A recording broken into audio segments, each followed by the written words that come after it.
नमस्कार। आप सुन रहे हैं द बॉलीवुड रेडियो और मैं हूं आपके साथ अनूप आकाश वर्मा।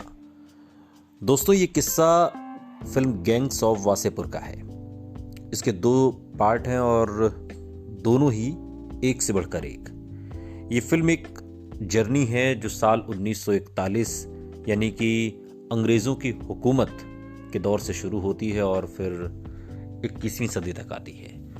और इस पूरी यात्रा में जो कैरेक्टर हैं इस फिल्म के अंदर और जो पृष्ठभूमि इस पूरी फिल्म की है धनबाद की और धनबाद के आसपास की, और फिर आखिर में जब वो मुंबई तक आती है, ये कहानी अपने आप में कई पीढ़ियों को समेटे हुए है। लेकिन इस फिल्म के बनने की कहानी बड़ी दिलचस्प है और इस फिल्म के बनने की कहानी में आज हम सिर्फ एक कैरेक्टर की बात करेंगे और वो कैरेक्टर है नगमा का। नगमा यानी कि ऋचा चड्ढा। और ऋचा चड्ढा को ये रोल कैसे मिला, इसके बारे में अनुराग कश्यप कहते हैं कि दरअसल ये रोल पहले तो दरअसल कोई इस रोल को निभाने के लिए तैयार नहीं था, लेकिन फिर भी ऋचा चड्ढा को हमने जो दुर्गा का कैरेक्टर है इस फिल्म में उसके लिए कास्ट किया था। और सारी बातें कमोवेश हो गई थी और ये तय हुआ कि दुर्गा का जो रोल है उसके लिए नगमा के कैरेक्टर की तलाश तो बाद में करेंगे, लेकिन दुर्गा के लिए ऋचा चड्ढा बिल्कुल फिट है।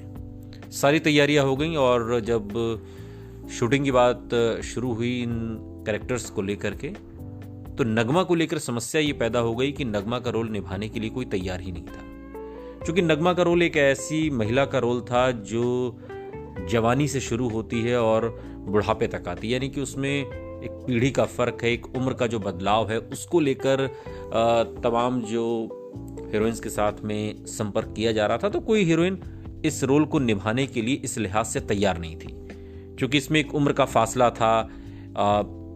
एक हिस्से में जवान बनना है तो एक हिस्से में एक माँ का किरदार भी निभाना, और आजकल की हीरोइन माँ के किरदार निभाने के लिए उस तरीके से तैयार नहीं होती हैं जो पुराने ज़माने में हम देखा करते थे, चाहे वो शबाना आज़मी हों या फिर स्मिता पाटिल हों या इस तरीके के जिन्होंने जवानी के दिनों में बुढ़ापे का रोल किया। नगमा के लिए कोई तैयार नहीं था और ऋचा चड्ढा से जब अनुराग कश्यप ने संपर्क किया तो ऋचा चड्ढा इसके लिए तैयार हो गई। लिहाजा दुर्गा का रोल जो ऑफर किया गया था ऋचा चड्ढा को, पहले वहां से हटाकर फिर नगमा के रोल में फिट किया गया। और ऋचा चड्ढा अपने इस रोल के बारे में बताती हैं कि इसमें एक ठहराव है इस रोल में और एक आवाज़ का बदलाव है। एक जवान लड़की जो 25-30 साल की है उसकी जो आवाज़ है वो एक अलग तरीके की है, लेकिन वही नगमा जब बड़े बड़े बच्चों की माँ के किरदार में आती है, एक अधेड़ उम्र की महिला के किरदार में आती है, तो उसकी आवाज़ में एक ठहराव आता है, एक भारीपन आता है। और ये फ़र्क अगर आपने फिल्म देखी हो तो आपको भी नज़र आएगा। लिहाजा अनुराग कश्यप की नज़र दुर्गा से पहले नगमा पर पड़ी और ऋचा चड्ढा पर आकर टिक गई। सुनते रहिए द बॉलीवुड रेडियो, सुनता है सारा इंडिया।